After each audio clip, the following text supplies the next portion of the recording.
Hello and welcome to IndoDiveX, a podcast about diving, ocean stories in the incredible underwater world of Indonesia. I'm Kai.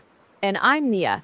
In this podcast, we explore marine life, diving adventures, and the magic of the Coral Triangle. Mia, I am so excited for today's topic. We're talking about a place that is legendary in the diving community. It's wild, it's powerful, and it's arguably one of the most biodiverse spots on the planet. You're talking about Komodo National Park, aren't you? Spot on. Specifically, how Komodo is truly one of the wildest diving places on Earth. Imagine being at the crossroads of two massive oceans, the Pacific and the Indian. Oh, I can feel the energy just thinking about it. For our listeners who haven't been, Komodo is a UNESCO World Heritage Site located between the islands of Sumbawa and Flores. It's right in the heart of the Coral Triangle, which basically makes it the ultimate bucket list destination for anyone who loves the sea. And when we say wild, we really mean the currents. Because of its location, there's this massive movement of water called the Indonesian through flow. It pushes nutrient-rich water through narrow channels between the islands, creating these famous drift dives where you feel like you're flying underwater. Yes, it's like an underwater roller coaster. One of the most famous spots for that flying feeling is a site called the Cauldron, or sometimes people call it Shotgun. You start in a bowl-shaped area, and then the tide just fires you through a small channel onto a beautiful reef. It's pure adrenaline. But it's not just about the speed. Those same currents bring the big stuff. We're talking about huge manta rays, reef sharks, and massive schools of giant trevally. I remember my first time at Batu Bolong. It's this tiny rock sticking out of the water, but underneath it's a giant pinnacle that goes down to 70 meters. Batu Bolong is actually ranked among the top 10 dive sites in the world. It's like diving in a giant open ocean aquarium. You have thousands of colorful anthias and fusiliers, but then you turn around and there's a Napoleon wrasse or a white-tip reef shark just patrolling the blue.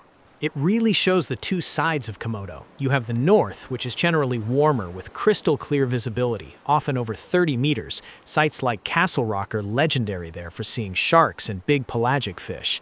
And then you have the south, which is a totally different world. The water is cooler there because of deep sea upwelling, sometimes dropping to 22 degrees Celsius. But that cold water is like a buffet for manta rays. If you go to Manta Alley, you can see dozens of them circling cleaning stations. It's a magical, almost spiritual experience to see them glide over you. I love that contrast. And we can't forget the mackerel lovers, the divers who like the tiny, weird creatures. Cannibal Rock in the south is world famous for that. You can find pygmy seahorses, flamboyant cuttlefish, and nudibranchs can look like they've been painted with neon lights. It's so true. Whether you want the big thrills or the tiny treasures, Komodo has it all. But Kai, we should probably mention that because it's so wild, it's a place that demands respect. Absolutely.